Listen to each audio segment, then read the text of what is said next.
Hello students. तो आज हम मैथमेटिक्स की बहुत ही एक इम्पॉर्टेंट ब्रांच है ट्रिग्नोमेट्री, उसे स्टार्ट करने जा रहे हैं। आई एम श्योर सब बच्चे सोच रहे होंगे ट्रिग्नोमेट्री जो कि एक्चुअली बहुत टफ लगता है बच्चों को।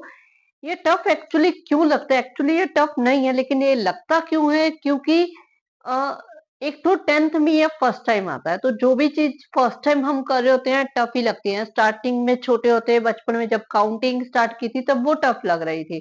तो वही बात है, जो हम स्टार्टिंग करते हैं तो वो टफ लगता है। दूसरी चीज क्या है, बहुत सारे बच्चे, इवन मैं कहूंगी 90% बच्चे ट्रिग्नोमेट्री को डायरेक्ट आइडेंटिटी से करना स्टार्ट कर देते हैं। उसका बेसिक चीजें जो उसके फाउंडेशन है उसे नहीं समझते हैं।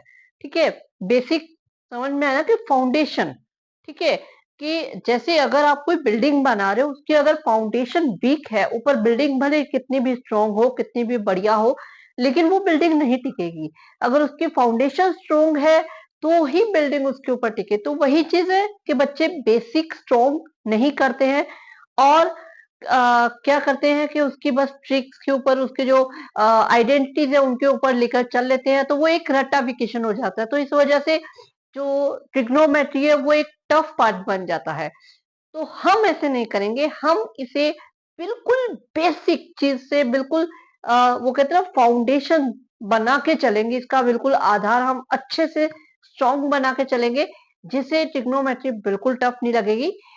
तो स्टार्ट करते हैं। और आज का वीडियो जो है पूरा का पूरा बेसिक के ऊपर है। ठीक है, इसका हम बेसिक चीजें ही समझेंगे। तो करते हैं स्टार्ट। ट्रिग्नोमेट्री, देखो ट्रिग्नोमेट्री जो है क्या है, एक ग्रीक लैंग्वेज से आया वर्ड है। ठीक है, हमारे बहुत सारे वर्ड हम जानते हैं ग्रीक लैंग्वेज से आए हैं, तो उससे आया है। उसके तीन वर्ड, ट्राई, गोन और मेट्री, इन तीनों से मिलकर बना है ट्रिग्नोमेट्री। ट्राई गोन मेट्री, ट्राई का मतलब है थ्री, गॉन का मतलब है साइड, मेट्री का मतलब है मेजर। ट्राई थ्री साइड्स का मेजर, यानी थ्री साइड से कौन सी शेप बनती है? हमें पता है थ्री साइड से एक ट्राइंगल की शेप बनती है। ठीक है, तो ट्राइंगल की जो तीनों साइड है उसका मेजर, मेजर यानी कि माप, उसके जो ये साइड्स का जो माप होता है, ये जो लेंथ होती है, इनके ऊपर बेस्ड होती है पूरी ट्रिग्नोमेट्री। ट्रिग्नोमेट्री इन्हीं साइड्स की लेंथ के इर्द गिर्द घूमती है पूरी। ठीक है, तो इसलिए इसे बोला जाता है ट्रिग्नोमेट्री। ट्रिग्नोमेट्री का जो फाउंडर है वो जानते हो कौन था? वो फाउंडर था आर्यभट्ट, जो कि इंडिया का ही है। ये इंडिया में ही आर्यभट्ट लेकर आया था। ट्रिग्नोमेट्री का फाउंडर वही है। और आर्यभट्ट ने सबसे पहले साइन ही दिया था। ठीक है, उसके बाद जो ये कोस, टेन, कॉट, ये जो पांच रेशोज आई है, ये उसके बाद आई है। सबसे पहले आर्यभट्ट ने इस साइन की खोज की थी, उस वो साइन को लेकर आया था और उसी ने ट्रिग्नोमेट्री का बताया था। ट्रिग्नोमेट्री को हम रियल लाइफ एग्जांपल्स के ऊपर भी अप्लाई कर सकते हैं, और इवन हम करेंगे, क्योंकि जो 10th का एक और चैप्टर है हाइट एंड डिस्टेंस, वो भी ट्रिग्नोमेट्री के ऊपर बेस्ड है। उसमें सारी ऐसी ही चीजें आपको मिलेंगी, बिल्डिंग्स और रियल लाइफ के एग्जांपल्स के ऊपर। ठीक है, तो उससे आपको समझ आएगा कि ये क्यों इंपॉर्टेंट है। ठीक है, trigonometry is the study of relationship between sides and angle of triangle. ठीक है, एक ट्राइंगल की जो साइड्स है और जो उसके एंगल है, उनके बीच का जो रिलेशनशिप है, उसकी स्टडी की जाती है ट्रिग्नोमेट्री में।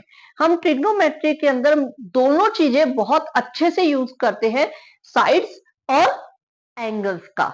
ठीक है, जो ट्राइंगल के एंगल्स होते हैं, तो उनका बहुत अच्छे से, उनकी रिलेशनशिप जो होगी उसी को हम पूरा स्टडी करेंगे इसके अंदर। आप देखोगे जो हम ये साइन, कोस, जो रेशियोज की हम बात करते हैं, ये रेशियोज भी हमें, इन रेशियोज के अंदर एंगल और साइड दोनों का यूज होता है। ठीक है, तो जो हम आपके 10th क्लास के 8th चैप्टर में पढ़ेंगे, वो पढ़ेंगे चैप्टर, वो क्या पढ़ेंगे हम? ट्रिग्नोमेट्री रेशियोज के बारे में पढ़ेंगे। ठीक है, जो नेक्स्ट चैप्टर है हाइट एंड डिस्टेंस, उसमें हम रियल लाइफ एग्जांपल्स लेंगे, लेकिन जो फर्स्ट चैप्टर आपका वो है ट्रिग्नोमेट्री रेशियोज। तो पढ़ते हैं ट्रिग्नोमेट्री रेशियोज में हम क्या पढ़ेंगे, the ratio of side of right angle. तो सबसे पहले आता है कि रेशियो क्या होता है। रेशियो वैसे सब जानते हैं कि रेशियो यानी पी अपॉन क्यू की फॉर्म में लिखना, ठीक है, स्टैंडर्ड फॉर्म में कट करने के बाद, सिंपलेस्ट फॉर्म करने के बाद, ठीक है।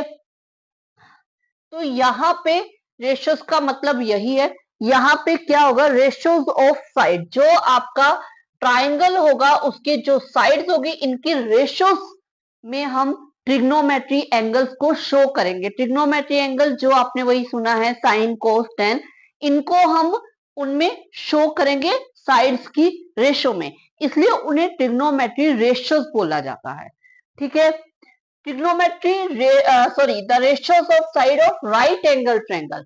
तो यहाँ पे क्या है कि हम किसकी बात करते हैं, राइट एंगल ट्रायंगल। सबसे पहले तो राइट एंगल ट्रायंगल कौन सा होता है, आई एम श्योर सबको पता होगा कि राइट एंगल ट्रायंगल कौन सा होता है, जिसका एक एंगल 90 डिग्री का होता है, वो राइट एंगल ट्रायंगल होता है, ठीक है। कहीं भी 90 डिग्री हो वो एक राइट एंगल ट्रायंगल होता है। सबसे पहली बात ये आती है कि राइट एंगल ट्रायंगल में जो हम डेफिनेशन लेते हैं कि एक एंगल 90 डिग्री, तो क्या इसके दो एंगल भी 90 डिग्री हो सकते हैं? डेफिनेटली बहुत से बच्चों के माइंड में, दिमाग में ये क्वेश्चन आता होगा। तो आज हम देख लेते हैं कि इसके दो एंगल 90 डिग्री। मान लो एक ट्रायंगल है एबीसी, उसका एंगल ए भी 90 है और एंगल बी भी 90 है। तो ये बताओ कि एंगल सी क्या होगा। ए और बी का सम करके 180 से माइनस करके, क्योंकि एंगल सम प्रॉपर्टी के हिसाब से इसका ट्रायंगल के तीनों एंगल का सम 180 होता है। तो अगर हम ए और बी को ऐड कर दें तो हमारे पास आ जाएगा 180, यानी कि जो ट्रायंगल के तीनों एंगल का सम होता है। तो अब ये 180 कंप्लीट होगा, तो एंगल सी क्या होगा, डेफिनेटली एंगल सी इस हिसाब से 0 आ गया। तो 0 डिग्री का मतलब क्या हुआ, 0 डिग्री का मतलब यानी कि दो लाइनों के बीच, दो लाइनें आपस में ऐसे जुड़ जाना, क्योंकि उनके बीच में कोई एंगल ही नहीं, कोई रोटेशन ही नहीं हुई, तो 0 डिग्री एंगल आ गया। अगर दो लाइनें इस तरह से मिल जाएंगी तो क्या वो एक ट्रायंगल बन पाएगा, नहीं बन पाएगा। तो इसलिए कि अगर दो एंगल 90 डिग्री आ जाते हैं तो वो ट्रायंगल जो है पॉसिबल नहीं है, ठीक है।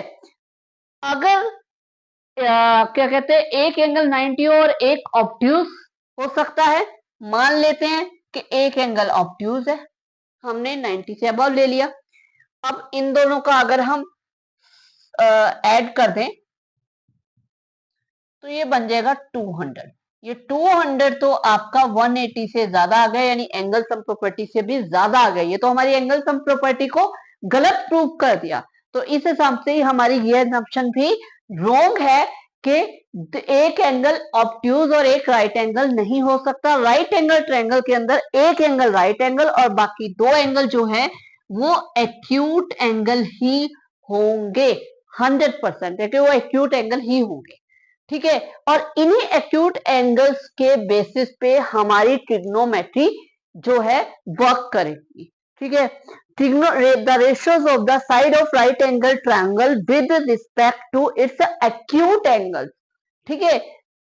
राइट एंगल ट्रायंगल का जो 90 डिग्री का एंगल है उसे छोड़ के बाकी दोनों एंगल एक्यूट होंगे, वो हम देख चुके हैं। वो ना तो राइट हो सकते हैं ना ऑब्ट्यूज हो सकते हैं, वो सिर्फ एक्यूट ही हो सकते हैं। तो वो दो एंगल एक्यूट एंगल होंगे और इन्हीं दो एंगल के बेस्ड हमारी ट्रिग्नोमेट्री रेशियोज होंगी जो हम करेंगे, क्योंकि trigonometry ratios apply right angle triangle पे होती हैं, लेकिन जो एंगल इसमें यूज होता है वो ऑलवेज एक्यूट होता है, 90 से छोटा होता है, ठीक है। वो 90 का या 90 से अबव का नहीं होता है, ठीक है।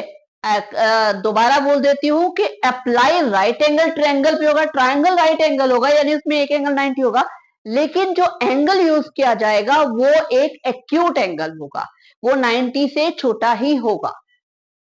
क्लियर, ठीक है। तो ये जो दो एक्यूट एंगल है इन्हीं बेसिस पे हम पूरा जो हमारा ट्रिग्नोमेट्री रेशियोज वाला पार्ट है वो करेंगे। अब इसको थोड़ा समझते हैं। Acute angle is called trigonometry ratios. अब इसको थोड़ा समझते हैं। मान लो आपकी कॉलोनी में एक 3 फ्लोर की बिल्डिंग है। अब कोई भी बिल्डिंग हो, 3 फ्लोर की हो, 4 फ्लोर की हो, वो बिल्डिंग ऐसे सीधी होगी, ऐसे टेढ़ी या ऐसे माउंटेन ऐसे तो नहीं होगी। बिल्डिंग यानी हम सीधी लेंगे, ठीक है। जब सीधी होगी तो ये यहाँ पे क्या है, ग्राउंड के साथ बनाएगी 90 डिग्री का एंगल। क्लियर है, ये 90 डिग्री का बनाएगी। अब ये जो बिल्डिंग है इसे हम नाम दे देते हैं ए बी, ठीक है। अब ये इस बिल्डिंग के ग्राउंड वाले पॉइंट से बिल्कुल इसके ऑपोजिट रोड क्रॉस करके मान लो यहाँ पे आप खड़े हो और इससे ऊपर की तरफ बिल्डिंग के बिल्कुल टॉप को आप देख रहे हो, ठीक है, देख रहे हो। तो इस हिसाब से आप अगर यहाँ पे खड़े हो तो ये जो आपका ग्राउंड वाला जो पार्ट है और ये जो आप देख रहे हो जो आपकी आईज वाला पार्ट है, ये दोनों मिला के जो एंगल बना रहे हैं ये एक एक्यूट एंगल होगा। अब हम इस एंगल के विद रिस्पेक्ट टू काम करने की कोशिश करते हैं कि कैसे होगा। अगर ये एंगल हमारा है, एक्यूट एंगल है, ठीक है, तो आप यहाँ पे खड़े हो, तो यहाँ पे खड़े हो तो आपकी ये वाली साइड जो है ये आपके बिल्कुल साथ वाली पड़ोस वाली साइड को क्या बोला था, बताया था ना मैंने, पड़ोस वाली साइड को हम बोलते हैं एडजेसेंट साइड, ठीक है। ये लाइंस एंड एंगल जो 9th चैप्टर का वो करवाया था उसमें हमने किया था कि जो बिल्कुल साथ वाला होता है तो उसे हम एडजेसेंट बोलते हैं। तो यहाँ पे ये हमारी हो जाएगी एडजेसेंट साइड, ठीक है। और इसके बिल्कुल सामने जो साइड है, ये बिल्कुल सामने, ये हो जाएगी इसके ऑपोजिट साइड।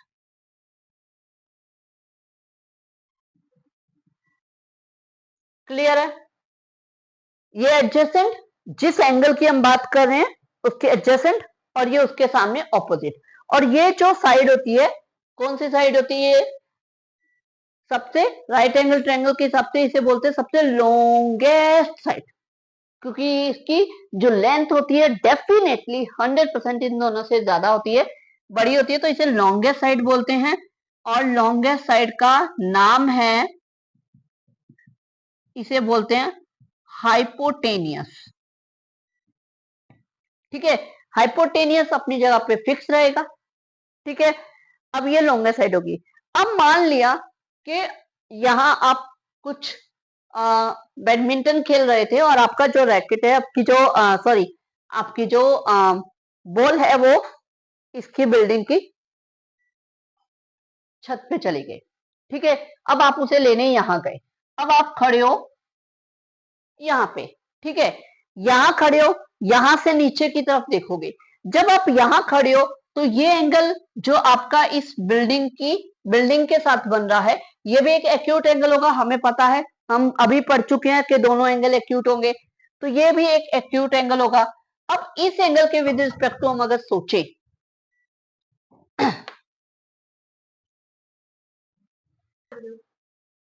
तो इस एंगल के विद रिस्पेक्ट टू अगर हम सोचें तो ये जो जहां पे आप खड़े हो अब उसके साथ वाली साइड क्या बन जाएगी, ये बन जाएगी आपकी एडजेसेंट साइड। एक मिनट थोड़ा सा हम क्लियर करके इसको लिख देते हैं, ये हो जाएगी एडजेसेंट साइड, ठीक है।